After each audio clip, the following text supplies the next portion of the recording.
Just how did you feel tonight? I mean, you had a bunch of strikeouts. You were on today, and just what was the feeling going when you hit the mound? Felt good. The sweeper felt good in the bullpen, so I wanted to use that a little bit more than I normally do. Fastball command was good, glove side, so I think it opened it up for some more chase over there. Higgy had a great game, calling pitches, and obviously the home run was huge. So just a good game to build off to start this season or postseason. When did you know? Is there a point where you guys know, oh, this I'm on tonight, or how does that kind of go for you guys? I'd say the adrenaline kicks in as I'm walking in from the bullpen, and then yeah, you got to see how that first pitch is, you know. So it took a little bit of time. I know I had 3 strikeouts in the first, so Higgy said we got to save some strikeouts. But then it was just staying on the attack and going after their aggressiveness. Hey, Mike, coming back to the Yankees, how much of your relationship with Higgy over there started and then carried over here? All of it. Yeah, we played together in the minor leagues, and he's one of my favorite teammates I've had. He's awesome to work with as a pitcher-catcher relationship, and to see him hit bombs like that, I've been seeing it since 2018. So it's he's a special character that is needed in every locker room, and he's been a huge part for us this year. Do you watch what the Yankees are doing? I mean, yeah, I'm sure you have plenty of friends still over there, and they're having a great year this year as opposed to last year.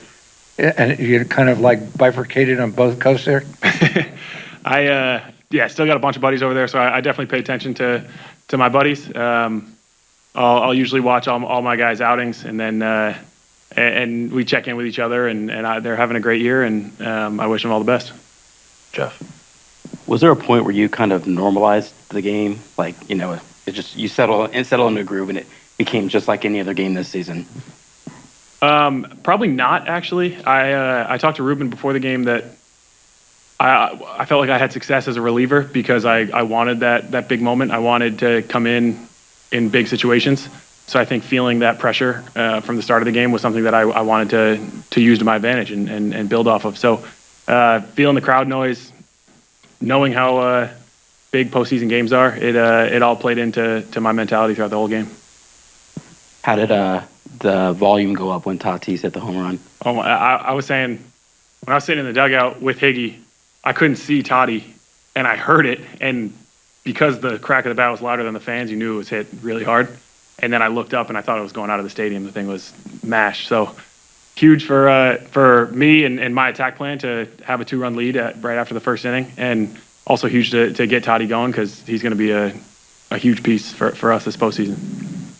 Did you notice the "Let's Go King" chant, or were you made aware of it as you finished the 7th inning? I did not. Ruben told me about it after the 7th inning, so it was cool. Marty in the back towards the middle. Well, you spoke how excited you were to go ahead and pitch in a regular postseason game here at Petco Park from these fans. What was a like night for you from start to finish? Did it exceed your expectations? Is it what you expected?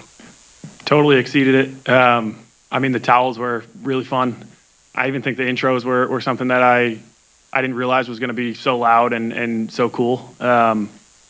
Hearing them for literally everybody on our roster, including staff, go nuts every time they were announced. It was really really special.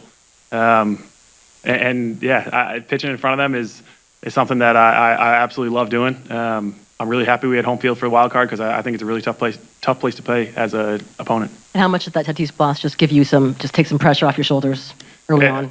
I forget what Higgy and I talked about.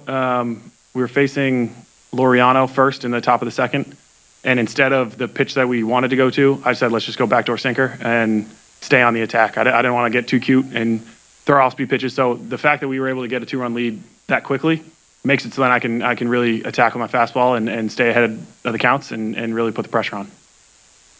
Ended up here on the left side. Mike, after the 4th or the 7th innings, you allowed just the 1 base runner. Was that about the time you feel like kind of settled into your game plan? Yeah. I felt like there was a couple soft contacts early. It's not like I was getting hit around in the first couple, so I felt like I was able to continue to keep the confidence.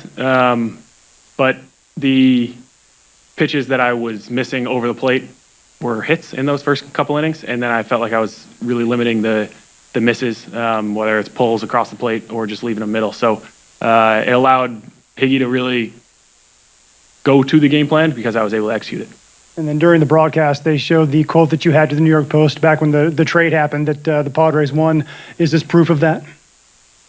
I guess we'll see come Halloween. And last one's Mike. We'll go back to Jeff here in the front. Go to the right side. You got past 180 innings today.